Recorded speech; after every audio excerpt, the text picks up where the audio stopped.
Jake Holloway was not a lucky man, but he was a stubborn one. He lived in a small, broken-down shack at the edge of a dry, dusty stretch of land known as Tumbleweed County. The wind blew hard most days, kicking up clouds of dirt that stung the eyes and filled the mouth with grit. His boots had holes in the soles, his shirt was patched in 3 places, and his horse, Dusty, was thin and tired, just like him. Life had not been kind to Jake. 2 years ago, a long drought killed his crops. Then the bank took his farm. He lost everything, his land, his tools, even his father's old rifle. All he had left was the shack, a rusted plow, and a dream so old it felt more like a memory than a hope. He spent his days doing odd jobs for neighbors, fixing fences, chopping wood, mending roofs, for a meal or a few coins. It was never enough. One hot afternoon, Jake rode Dusty into town, the hooves of his horse slow and heavy on the cracked dirt road. The sun beat down like a hammer. Sweat ran down his temples and soaked the back of his shirt. He needed flour to make bread and maybe a bit of salt pork if he could afford it. The general store was the only place open for miles. As he tied Dusty to the post outside, he heard 2 men talking near the water pump. Their voices were low, but the dry air carried every word. Heard old man Bennett's giving his daughter. "Away," one said, spitting a brown stream into the dust. "Says any man who marries her gets a prize Jersey cow." The other man laughed. "Ain't no shame in that. That cow gives more milk than half the herds in the county. I heard she even won a ribbon at the fair." "Yeah, but the girl," the first man said, lowering his voice, "she's big, real big, and quiet. Don't say much. Some say she's slow, but I think she's just shy." "Well, I ain't marrying no stranger," the second man said, "but if it came down to it, a cow like that could feed a family for years." Jake froze. His hand tightened on the reins. A cow? Not just any cow. A milk cow. Buttercup, they called her. He'd heard the name before. A Jersey with soft brown eyes and thick, creamy milk. One cow like that could change everything. He could sell the milk, make cheese, even breed her someday. It could be a real start. He stepped closer, trying not to look too interested. "Who's marrying who now?" he asked, wiping his brow with the back of his hand. The men turned. "Jake," one said. "You look half dead. What brings you here?" "Flour," Jake said, "and maybe salt." "Well, you might want to skip the flour," the other man said, grinning. "Old Elmer Bennett's offering his daughter's hand in marriage. Marry Dolly, and you get Buttercup, the east pasture, and the milking shed, all for saying I do." Jake blinked. "He's just giving her away?" "Not giving," the first man said. "More like trading. Says he's too old to care for her, and she needs a man to look after her. Plus, he wants Buttercup to stay on good land. Says he don't trust just anyone with her." Jake thought about it. A wife. He'd never thought much about marriage. He'd had a crush on a girl once, years ago, but that was before the drought, before the bank, before he became a man with nothing. Now the idea of a wife felt strange, like trying on someone else's coat. But the cow was real. The cow meant food. It meant work. It meant a future. He left the store without buying flour. Instead, he rode Dusty toward the Bennett place, a rundown farm on the far side of the county line. The land was overgrown, the fence sagging, but the barn looked sturdy. As he got closer, he saw a woman sitting on the porch, shelling peas into a metal bowl. She was large, yes, but not in a way that made Jake look away.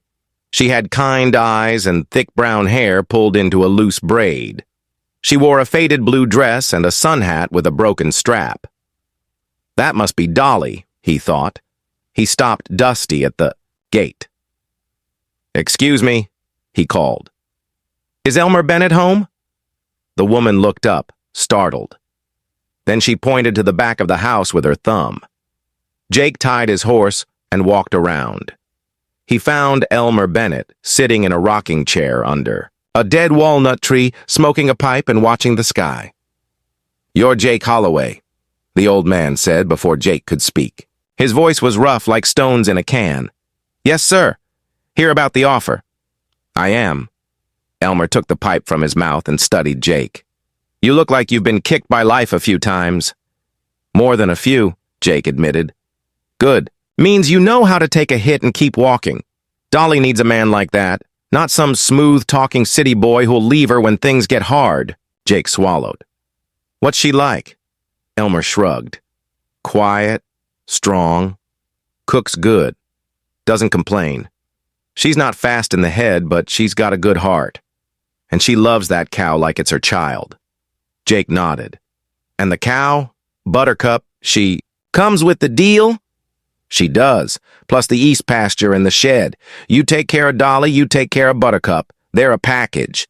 "And if I marry her, I can't just take the cow and leave?" Elmer's eyes turned cold. "If you hurt her, I'll find you, and I'll make sure you regret it. This ain't about tricking some poor girl. It's about giving her a safe home. You treat her right or you don't get anything." Jake believed him. There was something in the old man's stare, something deep and unshakable. "I don't love her," Jake said, "but I won't hurt her. I need a fresh start." Elmer nodded slowly. "Love can come, or it can't, but respect, that you can choose. Choose that, and you'll do fine." 2 days later, a preacher came from 3 counties over. He was old and tired, but he knew the words. The wedding was held under a crooked oak tree near the Bennett barn. A few neighbors came, curious mostly. Dolly wore a blue dress that had once belonged to her mother. It was too tight in the arms and short at the wrists, but she wore it with pride. Her hair was brushed smooth, and she held a single sunflower in her hands. Jake wore his only clean shirt and a hat with the brim pressed flat. He stood across from her, heart pounding. When the preacher asked if he took Dolly as his wife, he said, "I do," his voice quiet but clear. Dolly looked at him, then whispered, "I do." They signed the paper. The preacher handed Jake a key to the milking shed. "Congratulations," he said, packing up his book. "Hope it works out." After a small piece of dry wedding cake, Dolly led Jake into the small farmhouse where she had lived her whole life. It was clean and simple. Wood floors, a cast-iron stove, a table with 4 chairs. A quilt lay folded on the bed. Jars of peaches and beans lined the shelves. "You can sit," Dolly said, pointing to a chair. "I'll make supper." Jake sat. He didn't know what to say. He watched her move around the kitchen, slow but sure. She heated stew in a pot, added salt, then poured 2 bowls. "Thank you," he said when she handed him one. She nodded and sat across from him, eating in silence. He wanted to talk, to ask about her, but the words stuck in his throat. Instead, they ate, the spoon clinking against the bowls. When supper was done, Dolly cleared the table and lit a kerosene lamp. The light flickered on the walls, making shadows dance. Jake stood. "Well, I guess it's time to turn in." Dolly looked up. Her face was calm, but her hands trembled slightly. "Yes," she said. "Bedroom's down the hall." He followed her. The room was small, with a wide bed covered in a patchwork quilt. A window looked out to the backyard. Dolly went in and closed the door behind her. Jake waited. He knocked gently. "Dolly? You all right?" No answer. He knocked again. "Can I come in?" A voice came through the wood, soft but firm. "You married me for the cow." Jake froze. I needed a fresh start, but I'll treat you right." "You didn't marry me," she said. "You married Buttercup, so you can sleep in the barn tonight, and every night until you see me." "Dolly, please, the cot's there. Buttercup needs milking at dawn. Don't be late." He heard her move away, the floor creaking under her weight. Jake stood in the hallway, stunned. He opened the front door and stepped into the night. The air was cool, the stars bright. He walked to the barn where Buttercup stood in her stall, chewing slowly. He sat on the cot in the corner, the hay poking through the thin mattress. He stared at the ceiling, listening to the cow's steady breathing. He had gotten what he wanted. A cow. A place to live. A second chance. But as he lay there in the dark, he realized something was missing. Not food, not shelter, something else. He had wanted a fresh start. But maybe a fresh start wasn't just about land or animals. Maybe it was about people, about being seen, about being chosen. And right now, he wasn't sure he had been chosen at all. He closed his eyes, the weight of the day pressing down on him. Outside, the wind whispered through the fields. Somewhere, a dog barked. And in the house, behind a locked, Dr. Dolly Bennett sat on her bed, holding the sunflower Jake had never given her. Just a single bloom she had picked from the garden and placed in a jar.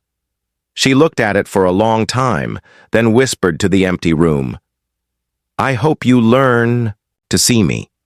The night stretched on, quiet and full of unspoken words.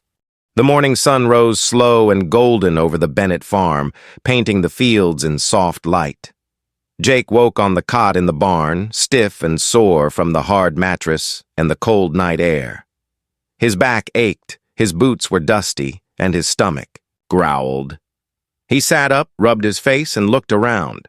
Buttercup stood in her stall, blinking at him with calm brown eyes. She let out a soft moo as if saying good morning. "Well," Jake said, "looks like it's just you and me." He got up, stretched, and found the milk pail and stool just where Dolly had said. He'd milked cows before, back when he had his own farm. It wasn't hard work, just slow and steady. He sat down, placed the pail, and began. The milk splashed into the bucket, warm and thick. Buttercup shifted a little but stayed still. Jake worked in silence, his hands moving with old habit. When he was done, he covered the pail with a clean cloth and carried it to the house. He knocked on the back door. No answer. He knocked again. "Dolly, I brought the milk." The door opened just a crack. Dolly stood there in a long cotton dress, her hair tied back with a ribbon. She didn't smile, but she didn't frown either. "Leave it on the porch," she said. "Can I come in? It's cold out here." "No," he hesitated. "Look, I know last night was strange, but I'm trying. I don't want to sleep in the barn every night." Dolly looked at him, her eyes steady. "Then prove it. How? Start by doing more than just milking the cow. Fix the fence, clean the chicken coop. Show me you're here for more than just Buttercup." And with that, she closed the door. Jake stood there, milk pail in hand, feeling like a boy scolded by his mother. He set the pail on the porch and walked away, his boots heavy on the dirt. He spent the morning fixing the broken rail on the west fence. The wood was old and cracked, but he found some spare planks in the shed and nailed them in place. Sweat rolled down his neck and his hands got splinters, but he kept going. After that, he cleaned the chicken coop, shoveling out old straw and spreading fresh hay. The chickens clucked and scattered, annoyed by the mess. He worked all day, not because Dolly told him to, but because he wanted to. He didn't want to be that man, the one who took and ran. He wanted to be better, even if no one saw it. Even if Dolly still locked the door, he wanted to know he was trying. That evening, he knocked again. "I fixed the fence," he said, "and cleaned the coop." The door opened a little.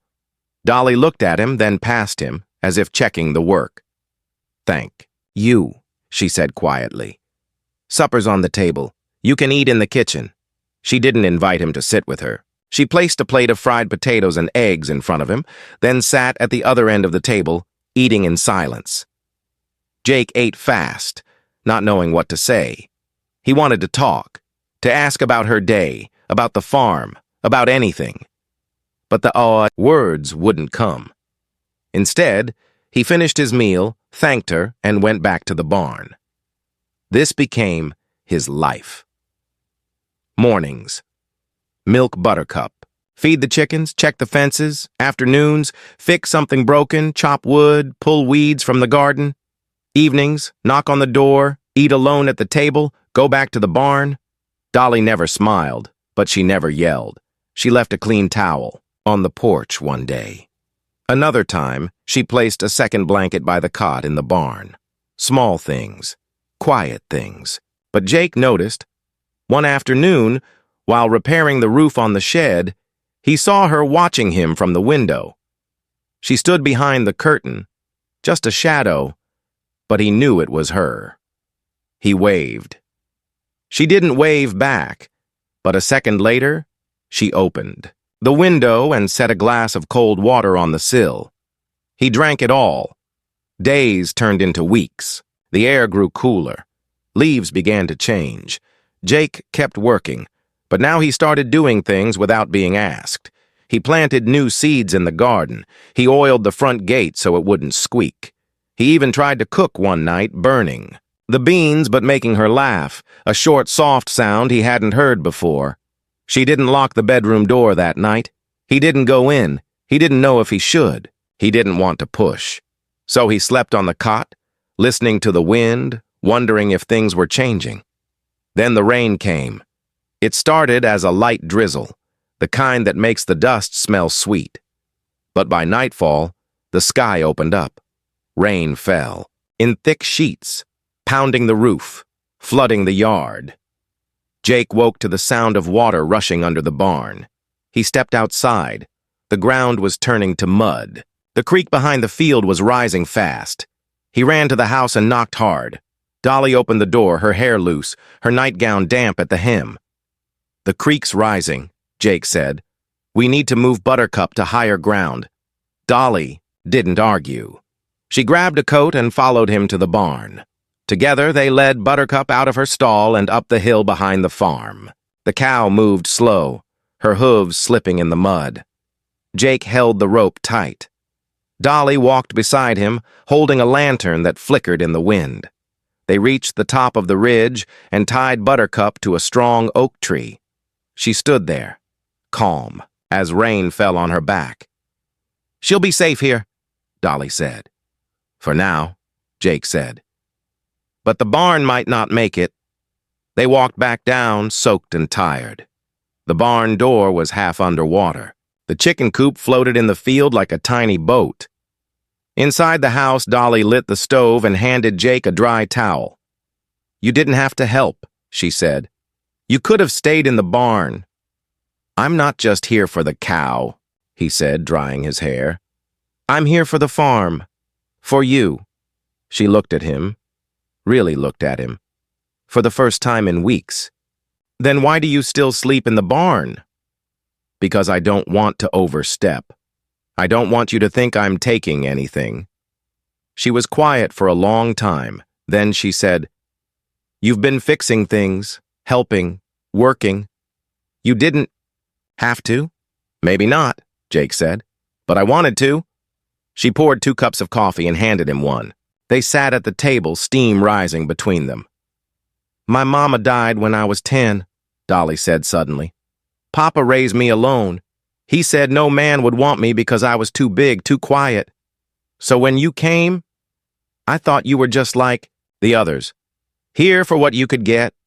"I was," Jake admitted. "At first, but not anymore." She looked down at her hands. "I locked you out because I wanted to be seen. Not as a prize, not as a burden, but as a person." "You are," Jake said. "You're the strongest person I know." She didn't answer, but her shoulders relaxed a little. They sat in silence, listening to the rain.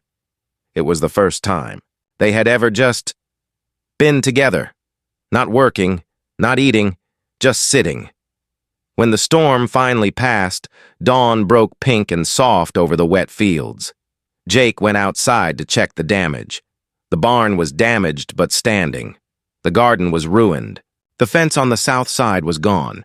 He started cleaning up. Dolly came out with 2 plates of food. "Eat first," she said. He did.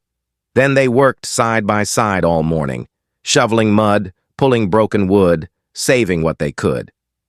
That night, Jake knocked on the bedroom door. Dolly opened it. "Can I come in?" he asked. She looked at him, then stepped aside. He entered slowly. The room was warm, lit by a single lamp. The quilt was turned down. She sat on the edge of the bed. "I don't know how to do this," she said. "No one ever taught me." "Me neither," Jake said, sitting beside her. "But we can learn." She leaned her head on his shoulder. He put his arm around her. They didn't say much. They didn't have to. Outside, the world was still wet and broken, but inside, something quiet and strong had begun. And for the first time. Jake Holloway didn't feel like a man who had married a cow.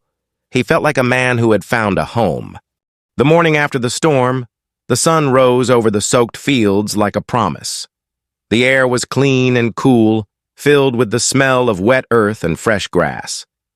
Jake woke on the cot in the barn, but this time it wasn't because Dolly had locked the door. He had chosen to come back out here, not because he had to, but because the roof in the house still had a leak and he didn't want to track mud inside. He sat up, rubbed his eyes, and looked around.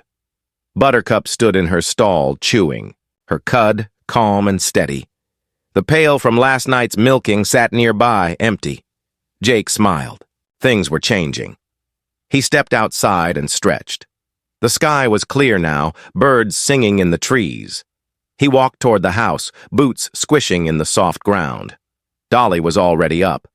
She stood at the back porch, hanging laundry on a line.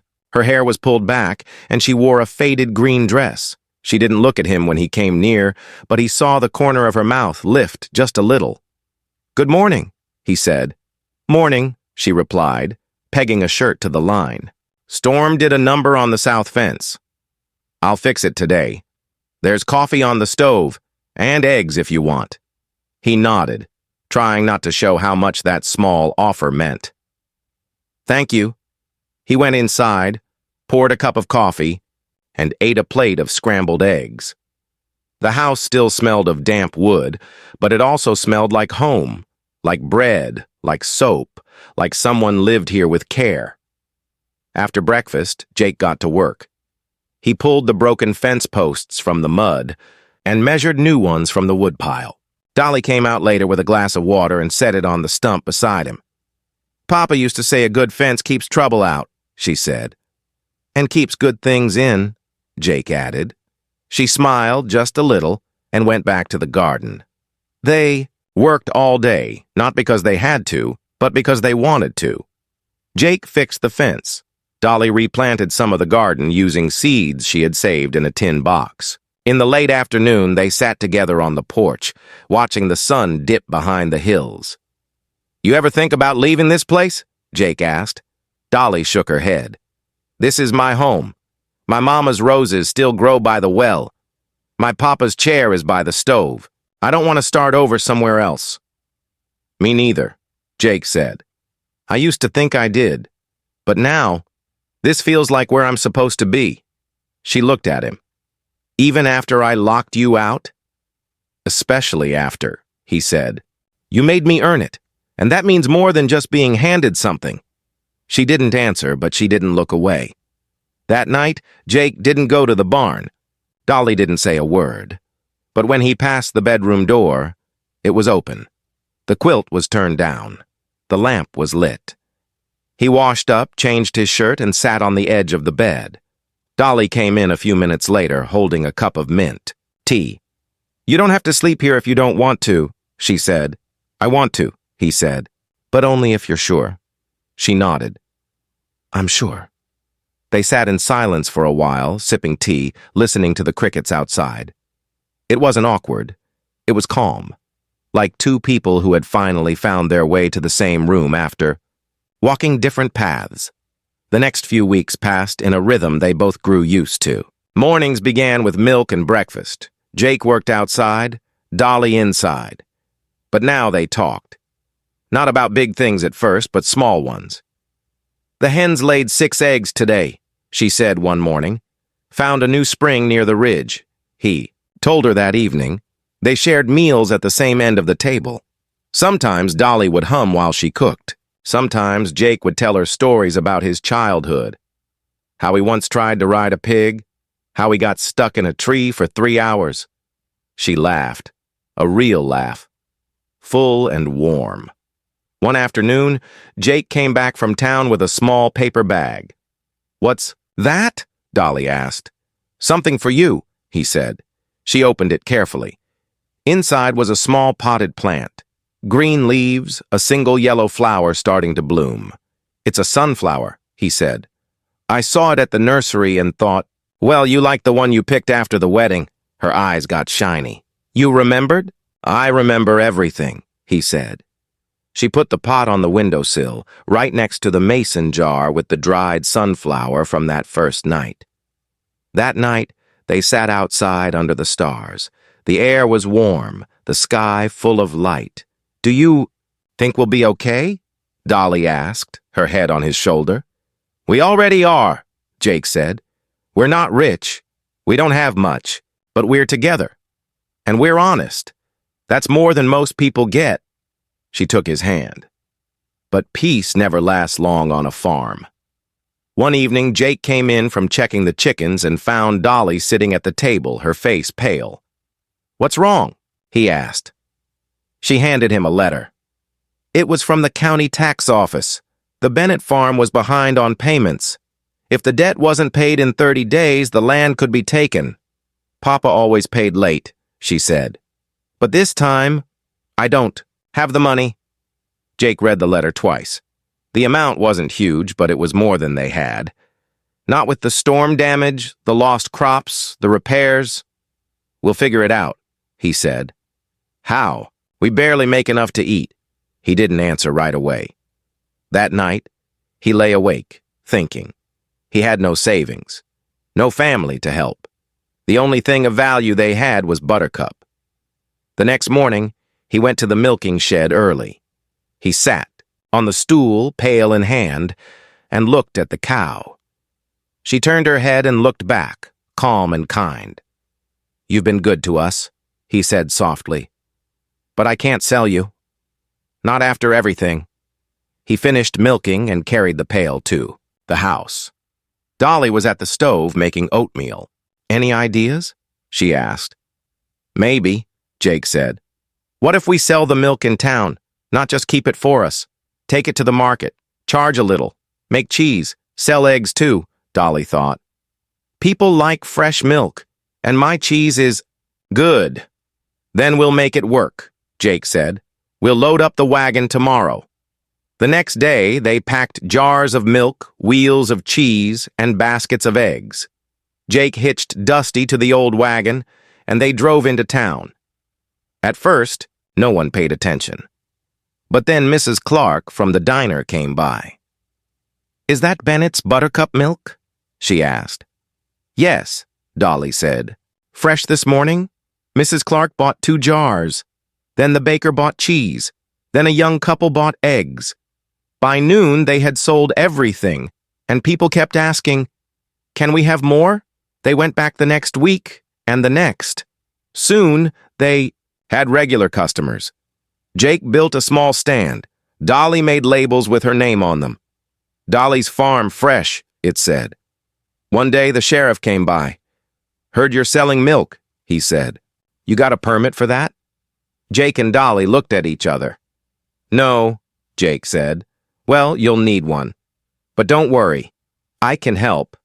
You're doing things right. Honest work. Good product. The town likes you.' They got the permit. The business grew. By the end of the month, they had enough money to pay the tax bill. The night they mailed the check, they sat on the porch again. 'We did it,' Dolly said. 'We did,' Jake said.